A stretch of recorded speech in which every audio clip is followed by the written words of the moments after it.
This is 99% Invisible. I'm Roman Mars. Over the past month, we've all had to make some adjustments to try to stop the spread of COVID-19. Some of them have been small, like me recording this episode underneath a comforter in my bedroom instead of in our studio in beautiful downtown Oakland, California.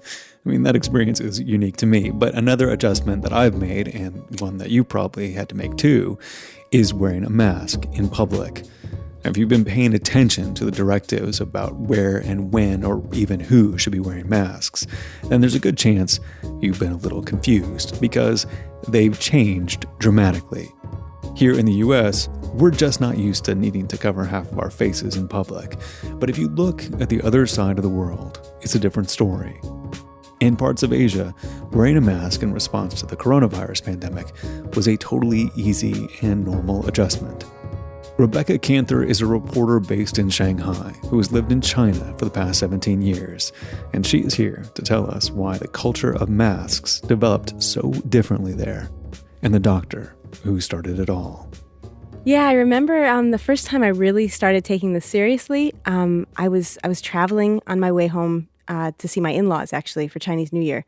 And the night before, I'd gone out. Everything was normal. And then that morning, I walked out the door and, I put the location on my GPS app on my phone.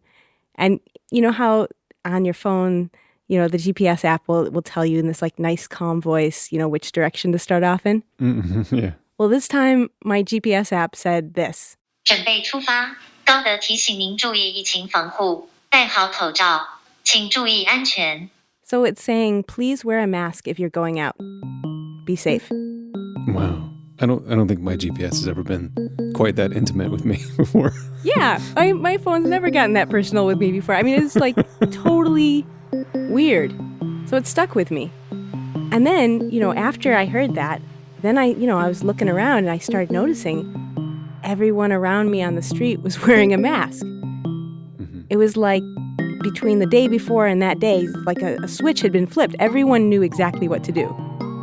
So a week later, I got back to Shanghai, and the change was just even more drastic.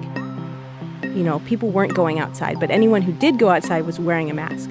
And there were posters all over reminding people to wear masks. And I was riding my bike one day, and I passed this loudspeaker with a voice that was just on a loop, reminding people to wear a mask.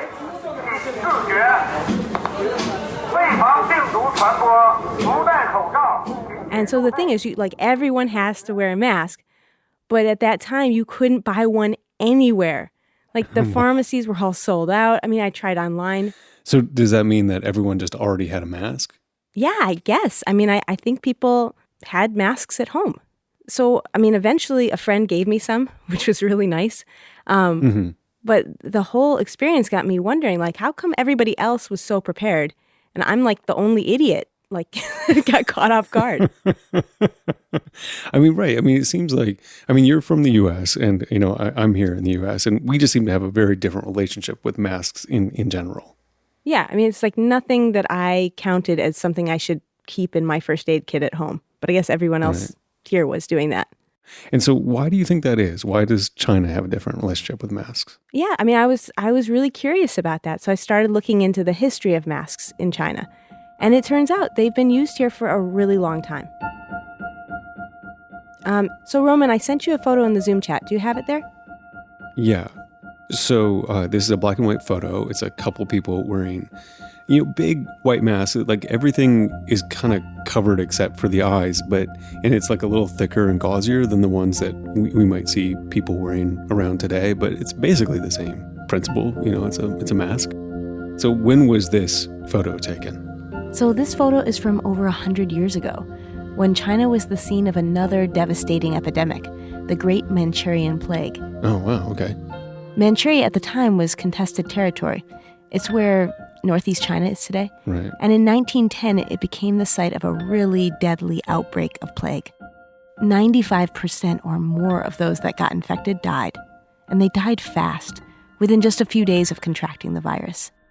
And this outbreak was really well documented, especially in photographs. It was the first time that you had cameras that could readily cover an epidemic, but also it was the first time that newspapers could carry these images, could carry good quality photographic images. So this is Christos Linteris. He's a medical anthropologist at University of St. Andrews in the UK. And he said that at that time, photos of the outbreak in Manchuria were seen in newspapers around the world. And photography played a key role in establishing this idea of a global outbreak, an outbreak which is spreading across the globe. So a lot of these photographs were quite graphic scenes of victims, but there were also a lot of photographs of people wearing masks, like the one I showed you. And at the center of this photography is the mask. Now, why the mask? Masks had been used before for surgery. So I think the official history of the mask in a clinical setting or on the operation theater dates back from around 1897. But masks had never been systematically used in an epidemic before. So masks had been used by doctors, but they weren't being used by the general public at this point. Right. But that changed in Manchuria because of one guy. His name was Wu Liande. Dr. Wu was a young Chinese-Malaysian doctor who'd gone abroad to study medicine in Europe, and he was actually the first ethnic Chinese person to study at Cambridge. The Qing dynasty government called him in to lead the Chinese efforts against the plague, since it was an international effort. And he was surrounded by all these much more experienced doctors from Russia, Japan, France, Great Britain. And he was only in his early 30s, but he was really smart. And he was a brilliant scientist.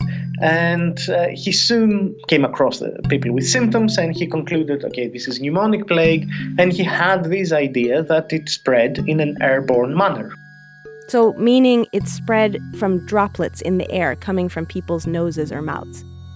And was this a new idea? I mean, how did people think it was being spread at the time?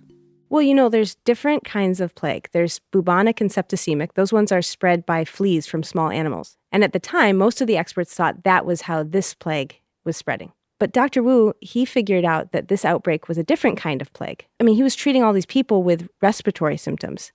And he was convinced that the plague bacteria was spreading through the air. And he was right about it. Way to go, Dr. Wu.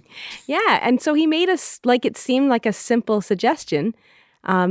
Everyone should start covering their mouth and noses with face masks. Right, which is the suggestion that we're all getting today to stop the spread of coronavirus. Right, but that was the first time someone had suggested that. Wow. And he was really serious about this idea. He designed face masks himself. And so I talked with this historian at Shanghai Library. Her name's Vivian Huang. And she's been researching the history of Wu's mask. And she was telling me about how it was designed. She speaks Chinese, so I'm just going to translate what she said.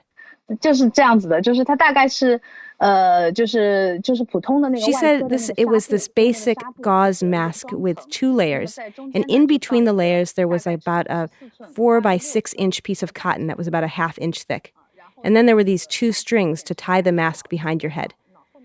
And all of these materials were really cheap and easy to find at the time. So it was something that was meant to be very simple, very easy and cheap to produce, and which he envisioned that all his doctors, all his nurses, and all his sanitary staff should use while engaged in anti-plague operations. And he wants the general public to wear these masks as well. But the other doctors in Manchuria at the time, they wouldn't listen to him. I mean, maybe it was because he was young, or maybe because China at that time wasn't really known for its scientific prowess. They just didn't believe him. Or maybe it's because they're racists? No, but even the local leaders were suspicious of him. I mean, he was just, nobody believed him. And I think it was because he was kind of a nobody compared to all these famous European and Japanese doctors. So they antagonized him very, very actively. And there is this incident which he recounts in his autobiography, which is called The Plague Fighter, where he's confronted by a famous French doctor, Gérald Mesny. And Mesny hears Wu expounding his airborne plague theory, and he humiliates him in a very racist manner. And then Mesny goes on to operate in one of the hospitals to attend the sick without wearing what Wu had suggested is an essential device, which is the mask. So I think you can guess where this is going. Unfortunately for the French doctor, he dies soon after. Right? Catches the plague and he dies. So Wu is suddenly and completely unexpectedly, for most people, vindicated. Wow, that is dramatic. Yeah. I mean, we don't know if the mask would have saved him, but after he died, it was just this huge case in point that proved that Wu had been right. So the moment when Mesny dies and basically everyone starts accepting Wu's theory, this mask goes viral. I don't know if I'll ever be able to use that phrase quite the same way as I used to, but I get his point. At this point, like it just spreads everywhere. Yeah, exactly. I mean, it was reported on all over the world. The Manchurian plague ended after 7 months. Some people say it ended because spring came and the weather warmed up. But Dr. Wu claimed victory because of the recommendations he made to stop its spread. Wearing masks, quarantining sick patients, cutting off the Trans-Siberian railway lines. But Dr. Wu's masks became the symbol for successfully controlling the outbreak. Like everyone wants the mask. And everyone starts photographing the mask. And the mask becomes this kind of the symbol of scientific success and medical ability to cope with this dreadful disease in Manchuria. And Wu is praised, of course, as a genius in having invented it. So it's a huge success story for Wu. And he came out of this as, the guy who was internationally recognized as having controlled the epidemic, which was astonishing because he was a nobody until then. And he was competing with very, very famous doctors. Dr. Wu went on to form China's first organization dealing with disease control. And then later he formed the Chinese Medical Association. His work is the basis for China's disease control and public health system today. And do people remember him today? I mean, did he get the recognition that he deserved? Well, I mean, in 1935, he was nominated for a Nobel Prize. Well, that's pretty good. Yeah, okay. But today, I mean, he never became a household name, not even in China. Mm-hmm. I mean, yeah, people don't know him. But still, he's one of the most significant epidemiologists of the 20th century. So it's a shame that he's not better known. So what happens with Wu's mask after the Manchurian plague? Where does it go? Well, Dr. Wu's design inspired others around the world to try their hand at mask design too. And so there were competing models. So it becomes again kind of a medical competition and design competition for the best mask. It's the holy grail of that epidemic. Who is going to produce the best mask, the most efficient mask? And some of them are really kind of weird things. They look like, I don't know, like a diver's suit or something. Others are more simple, but Wu's is the one which prevails. One of the key things I think about Wu's design was that it was disposable, so it didn't need to be disinfected. Some of the other designs were just too complicated. Right, that makes sense.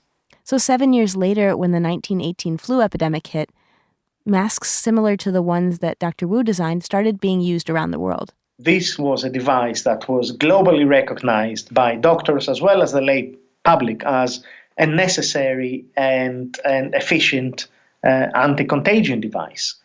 I don't know, how easy it would have been to make people accept these masks, and adopt them if it had not been part of a recent outbreak that had been successfully controlled.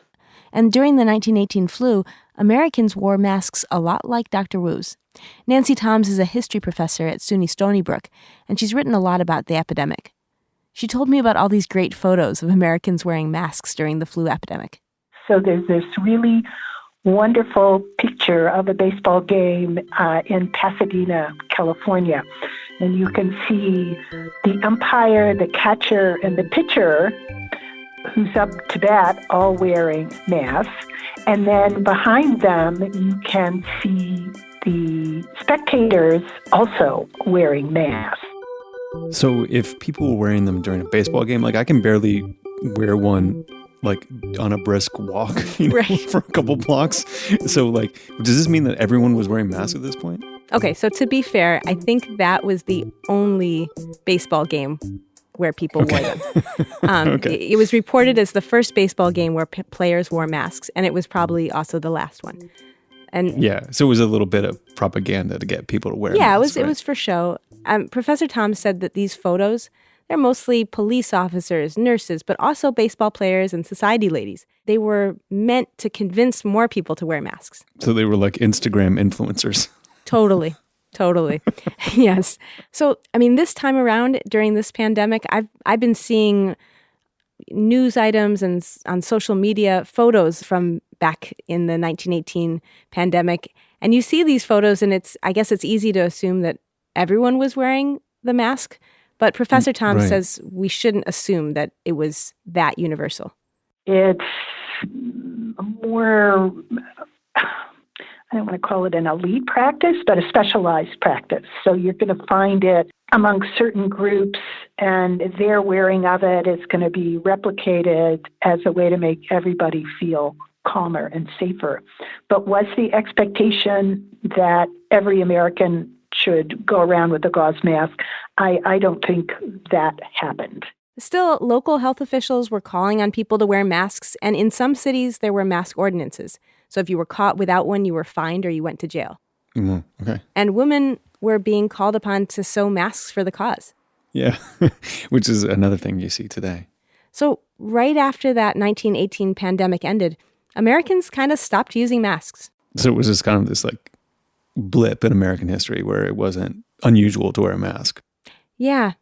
Masks basically fell into obscurity in the U.S. after that. I mean, there were other epidemics throughout the 20th century, but they weren't spread by coughing and sneezing in the U.S.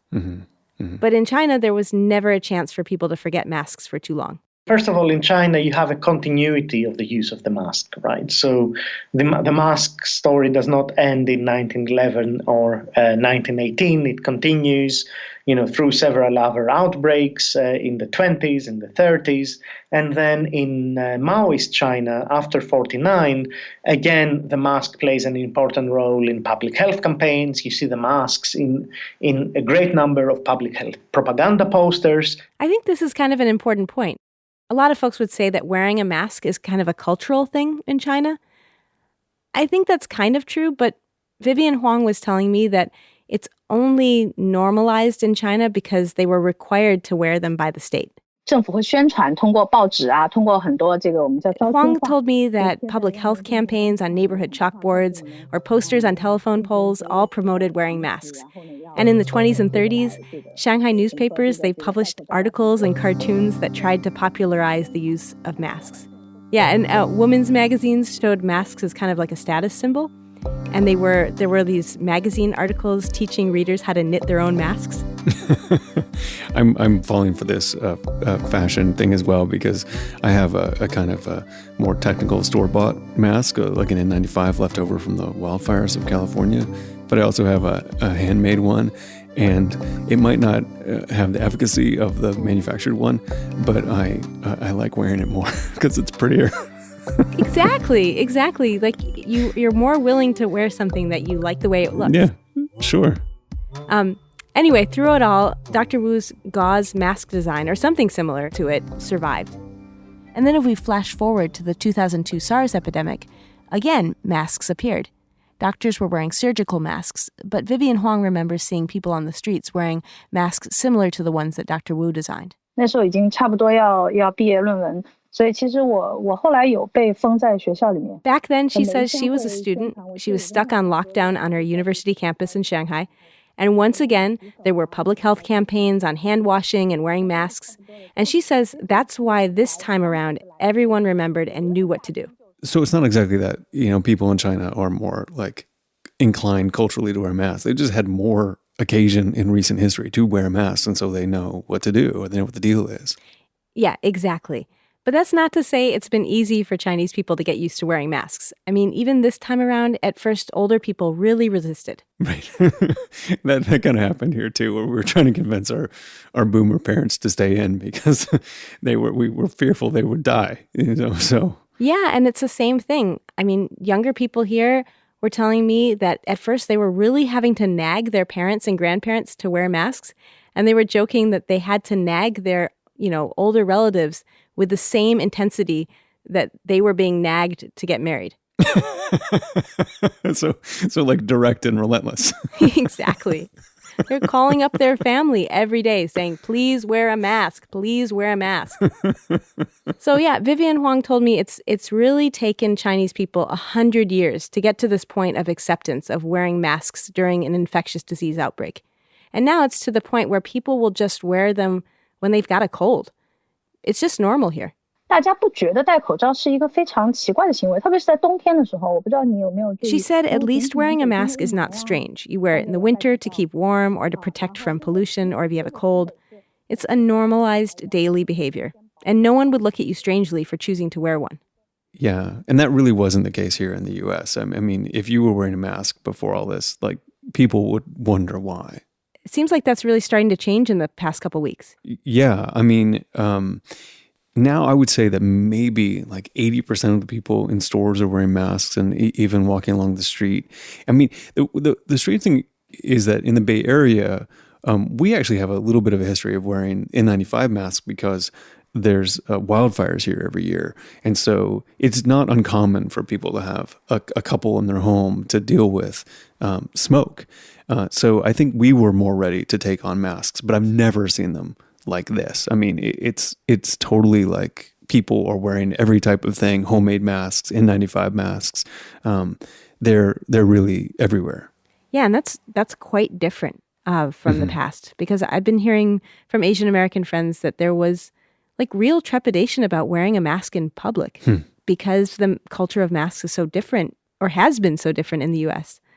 I think there was a lot of fear about how they would be perceived wearing a mask. And Professor Linteris talked about this. The masks have become very aggressively and viciously racialized, right? They're associated with China, with Chinese people in a very xenophobic manner. So xenophobia is basically racism towards ethnically Chinese people. And so you have this phenomenon which some journalists call maskophobia, which is basically an attribute of xenophobia, people being attacked, like people who look Chinese or who look Asian being attacked on the streets of London and other places because they're wearing masks.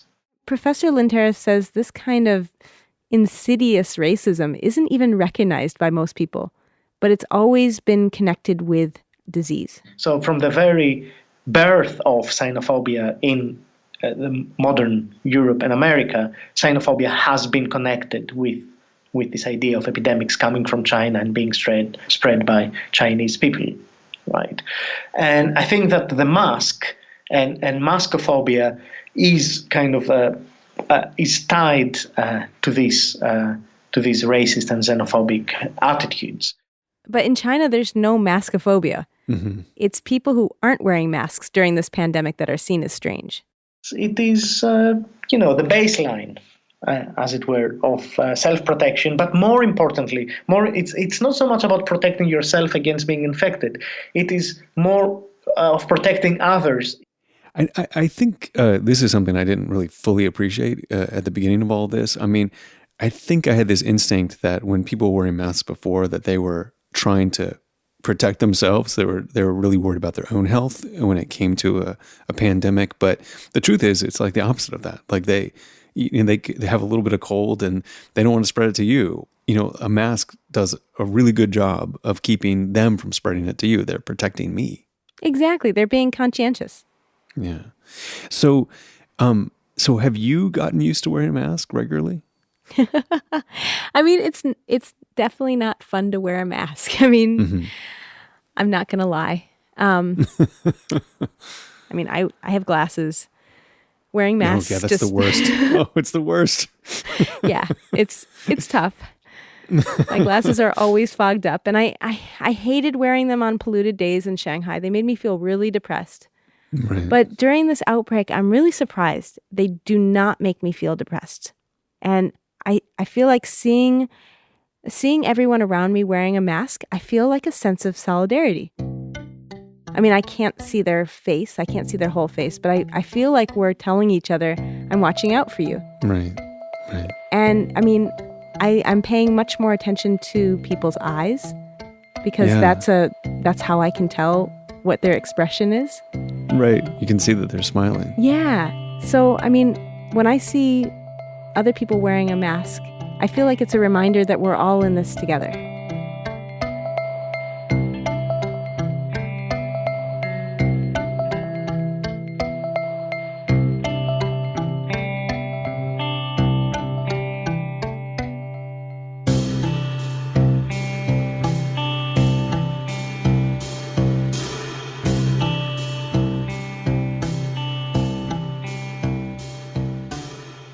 Coming up, individual people are not the only ones changing their habits to deal with coronavirus. Manufacturers are also finding themselves in uncharted waters, switching to produce the masks and gowns and ventilators that we need so desperately. Some stories of the great manufacturing pivot of 2020 after this. About 3 weeks ago, Tyler Mantell was in a Home Depot at 6 a.m., taking his first steps in trying to solve a huge global problem. Just looking at just a wall of parts and pieces and hoses, just trying to figure out what I could put together to put together a baseline ventilator. A mechanical ventilator that could assist someone who has trouble breathing because they have COVID-19. And anytime you're starting a design process, you need something. As you're communicating with teams, the first thing you put together allows people to understand direction, and it defines things you never thought you'd define. So just having a physical construct can always be very helpful. So Tyler and his colleagues are in the Home Depot, and none of the stuff on the wall is designed for ventilators. Staring at a wall of one-way valves for PET connections, they didn't fit onto what we were using at all. They were silly, but they were the wrong pressure grade. Everything was wrong about it.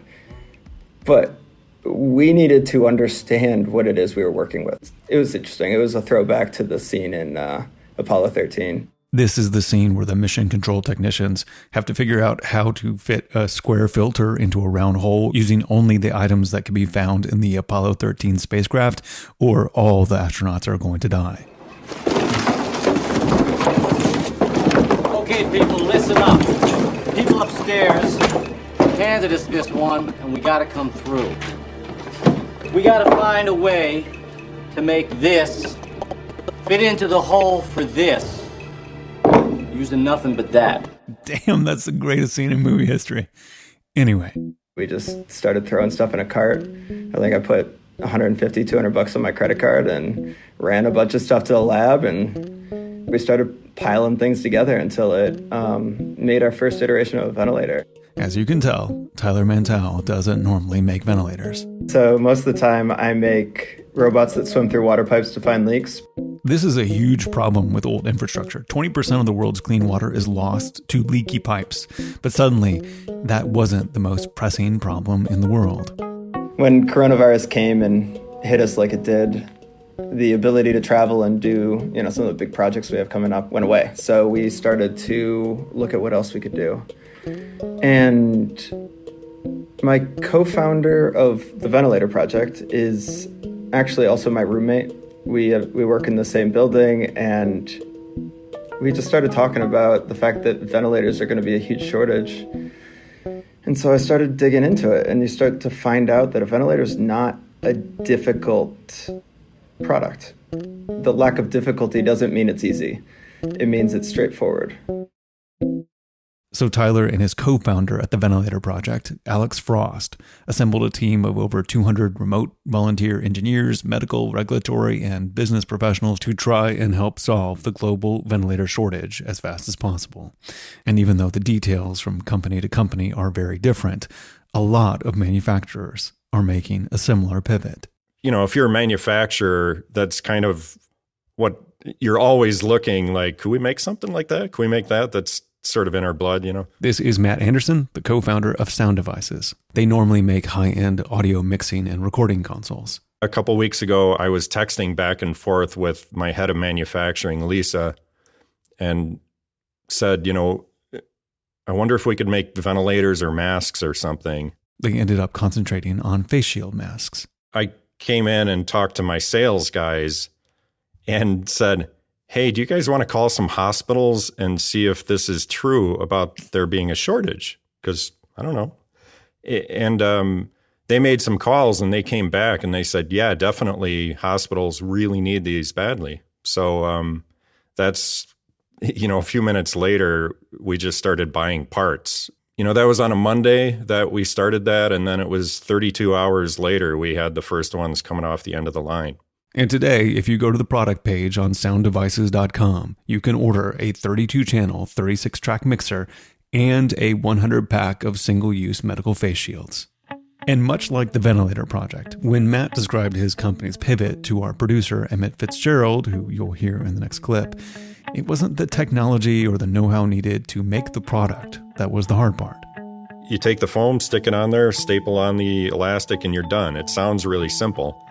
But getting these 3 parts in volume has been difficult. So we have it's our normal suppliers for the plastic shield and for the foam. Luckily, we've got great suppliers for them. They're right nearby in Wisconsin, and we buy them, and that's all great.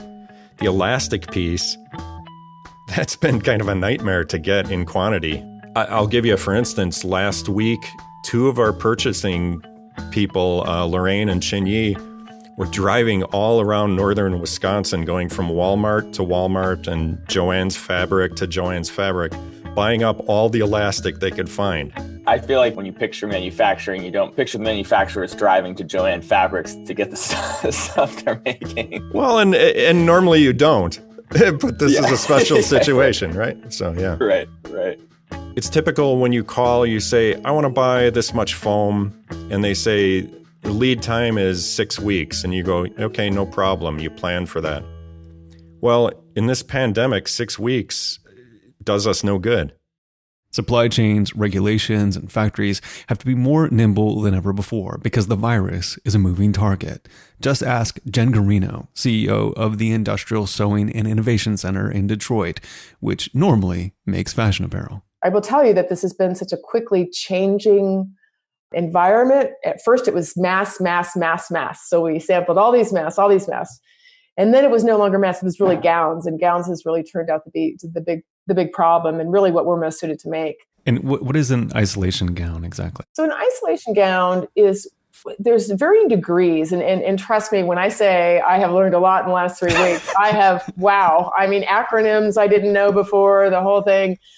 What makes an isolation gown is that it has particulate protection to varying degrees. So if you're in surgery, you have, really tight cuffs around your wrist and tight around your neck and the highest grade material. And the level one is just sort of like a sheath that you put over that just, helps you a little bit. The Industrial Sewing and Innovation Center, also known as ISAC, was already a mission-driven company before coronavirus. So the Industrial Sewing and Innovation Center is designed to be a people-centered institute that trains people for advanced manufacturing of sewn goods like apparel, and to do so in a way that is responsible. The fashion industry is a very polluting, irresponsible industry for the most part. It puts about 45 billion units of garments into landfills every year before consumer.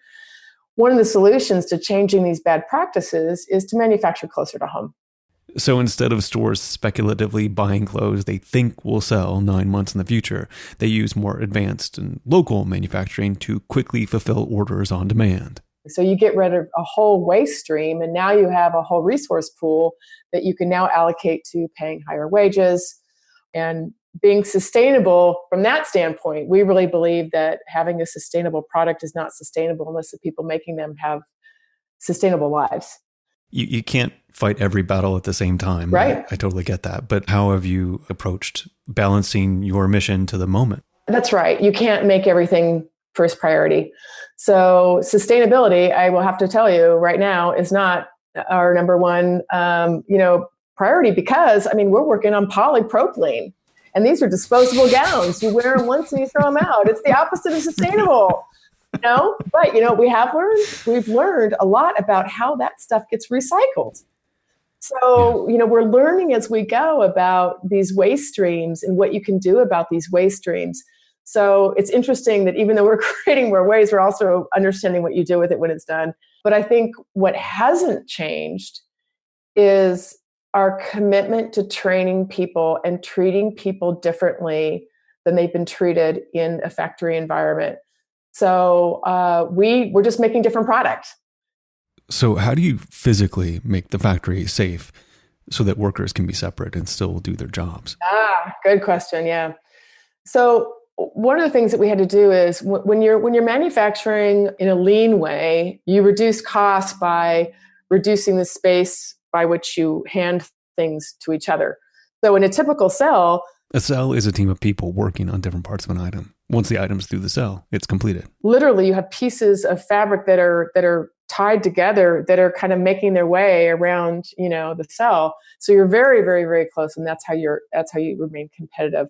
So we had to distance that. So literally, what we did was we have these brand new, gorgeous machines that they're programmable. They're really beautiful, and in between them, we've rigged these, corrugated cardboard pathways, sort of duct taped, between machines so that we can create enough distance, at least 6 feet, to pass the, material across and then to wear masks and the gloves. So it's been this real, just figure it out, make it work. As we continue to navigate the pandemic, notably without the proper planning and guidance from our federal executive, relying on the ingenuity and generosity of these manufacturers to fill in the gaps, there will be a lot of just figuring it out. To find out more about the Ventilator Project, sound devices, and the Industrial Sewing and Innovation Center, go to 99pi.org. 99% Invisible's impact design coverage is supported by Autodesk. Autodesk enables the design and creation of innovative solutions to the world's most pressing social and environmental challenges. To address the shortage of personal protective equipment, Autodesk is helping connect design and manufacturing resources to develop new solutions for PPE and life-saving devices. Learn more about these efforts at autodesk.com/redshift, a site that tells stories about the future of making things across architecture, engineering, infrastructure, construction, and manufacturing.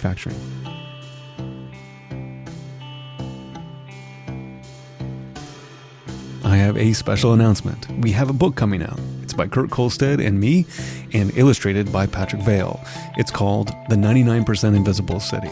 When we're back outside and ready to appreciate the everyday design of the city and broader world around us, this will be your guide. It comes out on October 6th from Houghton Mifflin Harcourt, and right now you can see the beautiful cover and find links to pre-order it on our website. It's 99pi.org/book. 99% Invisible was produced this week by Rebecca Kanthor, Emmett Fitzgerald, and Vivian Leigh. Mix and tech production by Sharif Youssef. Music by Sean Real. Katie Mingle is our senior producer. Kurt Kolstad is the digital director. The rest of the team is senior editor Delaney Hall, Joe Rosenberg, Chris Berube, Avery Trufelman, Sophia Klatzker, and me, Roman Mars. We are a project of 91.7 KALW in San Francisco and produced on Radio Row, which is distributed in multiple East Bay apartments, but in our heart, it is located in beautiful downtown Oakland, California. We are a proud founding member of Radiotopia from PRX, a fiercely independent collective of the most innovative, listener-supported podcasts in the world. Find them all at radiotopia.fm. You can find the show and join discussions about the show on Facebook. You can tweet me at Roman Mars and the show at 99pi.org. We're on Instagram and Reddit too. We have design stories upon design stories and a link and view of the brand new book at 99pi.org.